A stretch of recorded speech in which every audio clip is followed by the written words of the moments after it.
Part 1. The mark of bloodline in the endless nights shrouded by the mists of Carpathia, where the wind howls through the valleys and the wolves cry from the shadow peaks. There lies a truth older than kingdoms. The blood of Dracula is not an inheritance of glory, but a curse etched in flesh. Most men regard lineage as a source of pride, a route to anchor themselves against the storms of history. But for Dracula, bloodline was not honor, it was chains, binding his soul to a fate steeped in shadow. Long before empires carved borders on maps, when nomadic tribes still wandered beneath the silver moon, a whisper haunted the darkness. He who drinks blood to live shall no longer belong to the living, but to the night. No one knew its origin, but it clung to one family through centuries, the line of Vlad Dracula, chosen to bear immortality's weight and the unending thirst that accompanied it. Even in his youth, Dracula sensed the mark of difference. When other children faltered with fever, he stood untouched, his eyes burning faintly like torches in the dark. When blades split his skin, wounds closed with unnatural haste, his mother, with eyes heavy with sorrow, as though she had long foreseen this, whispered, "You carry within you the inheritance of darkness, but inheritance is no gift. It is a sentence." In the crypts of his family, within the dust-caked tomes bound in worn leather, lay the records of ancient rites. They told of ancestors who, in despair before annihilation, bargained with entities from beyond the veil in exchange for survival and dominion. They offered flesh and soul. From that night forward, the Dracula line no longer belonged to mankind. An old prophecy lingered among the pages. When the moon runs red across the heavens, the air marked by blood shall rise, neither living nor dead, but bound between two realms. His blood shall build an empire of night and herald its ruin. As a child, Dracula heard the prophecy like a lullaby of dread. In time, he understood. He himself was the heir, chosen long before his first cry pierced the night. Yet men are not only victims of fate, they are rebels against it. So too was Dracula. There were nights he longed to deny it, to flee the shadows gnawing at his spirit. But the more he struggled, the clearer the truth became. His blood would not release him. The hunger in his veins, the fire in his senses, the rapture that coursed through him at the scent of blood all testified he was set apart. Darkness did not merely surround him, it recognized him. In the forest, the trees seemed to bow, wolves crouched low, and men shrank from his gaze. Something in his very essence commanded fear and reverence alike.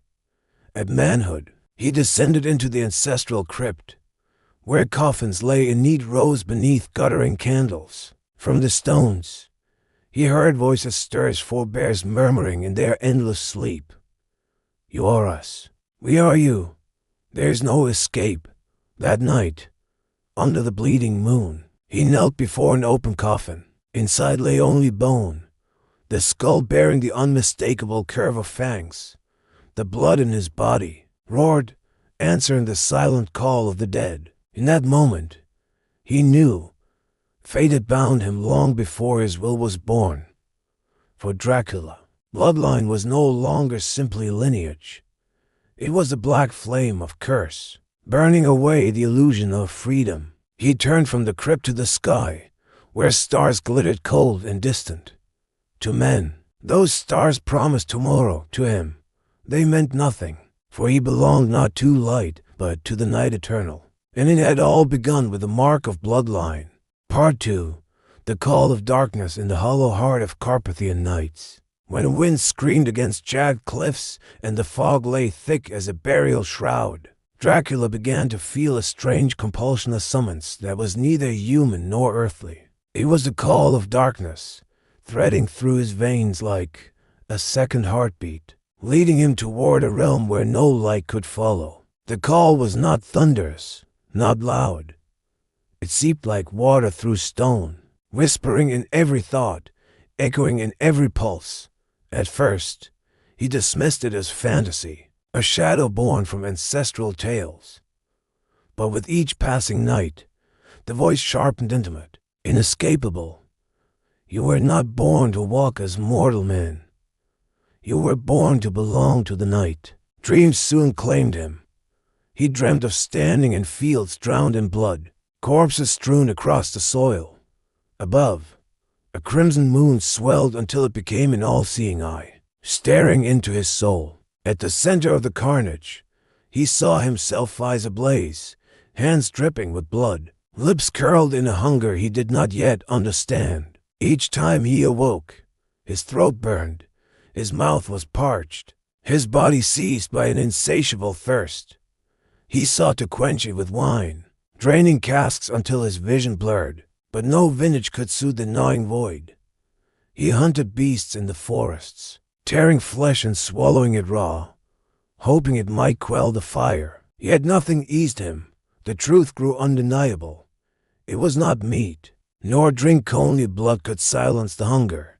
The first time came with trembling inevitability. Dracula knelt beside a fallen stag, its flank torn by his blade. He pressed his lips to the wound. The instant warm blood touched his tongue. His body shuddered with revelation. Heat surged through him. His senses sharpened beyond belief. He heard the flutter of tiny hearts in the trees, the faint breath of the earth itself, the rhythm of bones within his own frame. In that ecstasy, he understood. Blood was not sustenance. It was the music of night, and he was born to conduct it. But animal blood was but a prelude. The hunger deepened, sharpened, until one night it drove him past the last threshold. In the woods, a lone traveler crossed his path. Before thought could restrain him, Dracula struck, silencing the man's cry with his fangs. The rush of human blood, sweet, searing, intoxicating, flooded him with rapture and terror both. Terror, for he knew he had trespassed beyond all return.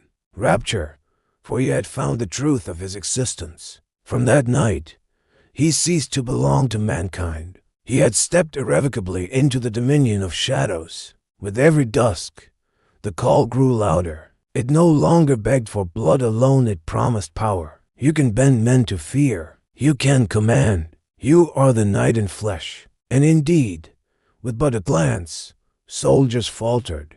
With but a whisper, he filled men's dreams with endless nightmares. Yet power bore a twin, solitude.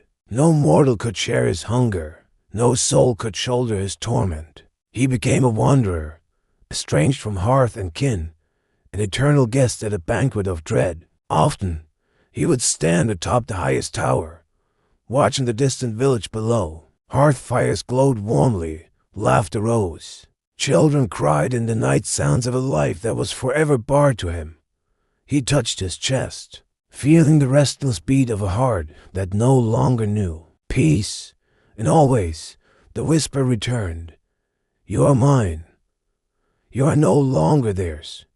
One fateful battle sealed his fate in men's eyes. He waded into war, steel flashing all round. Yet no blade cut him, no flame consumed him. His enemies fell like wheat before the scythe, the field awash with crimson. Both armies halted, struck dumb with horror, staring not at a man, but at a being unbound by mortality.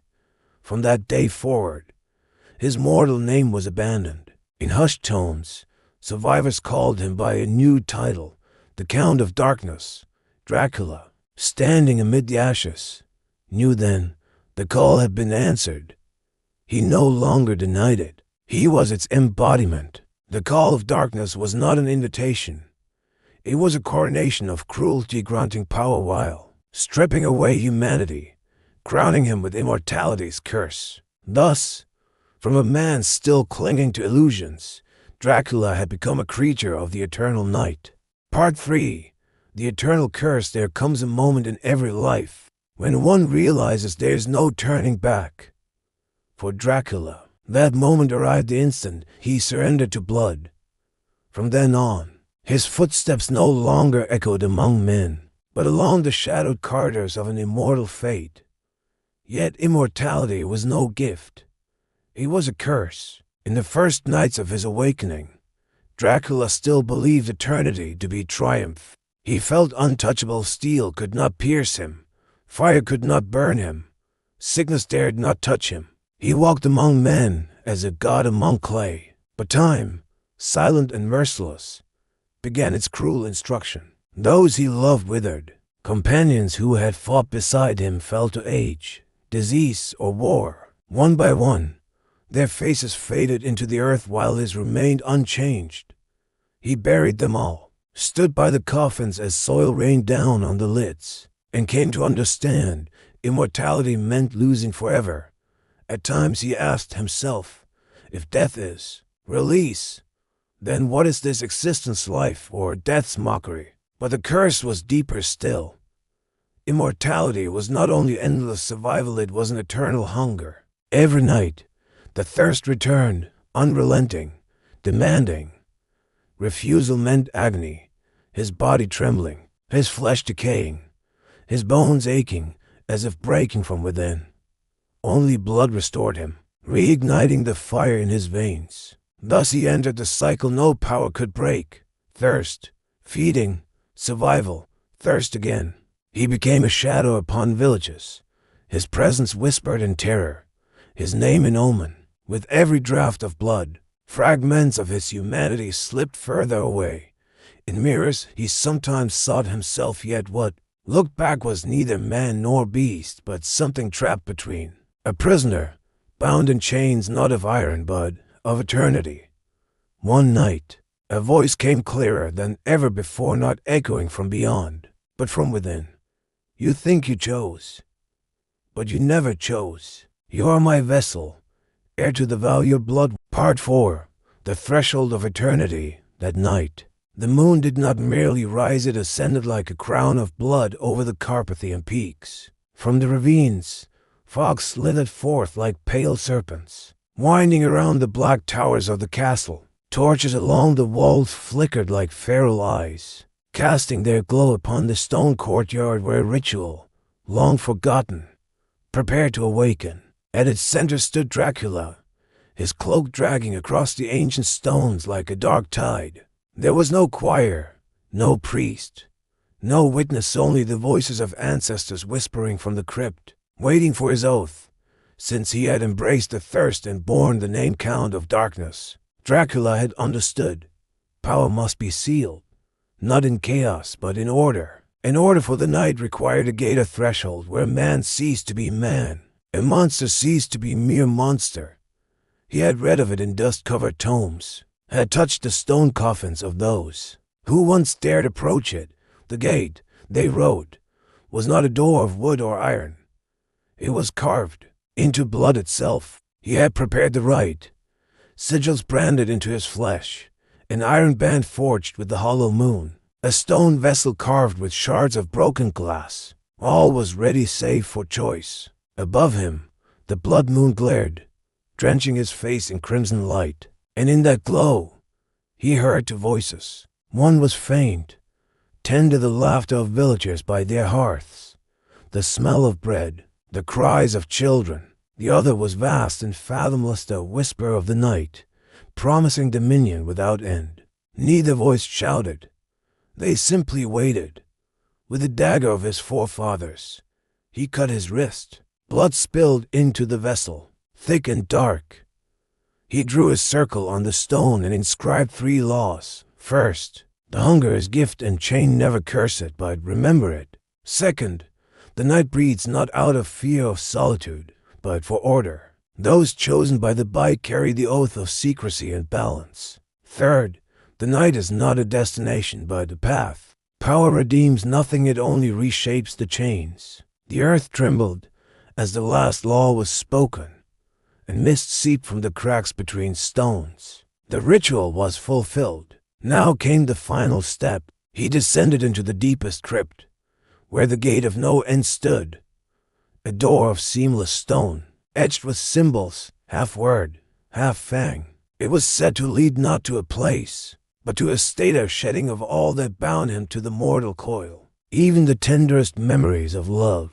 He pressed his bloody palm upon the stone. The cold seared him to the marrow. From within, he heard it, the sound of blood moving through stone, as steady as history itself. A voice spoke. "I do not open to the hesitant." He smiled grimly. "I do not hesitate. I only bid farewell." And he spoke and named the last thread binding him to a gentler past. The stone quivered, as though sighing, and something left him painful and light at once. He stepped forward, and without moving, found himself on the other side. The transformation was complete. Hunger remained, but it beat now like a distant drum, steady, disciplined.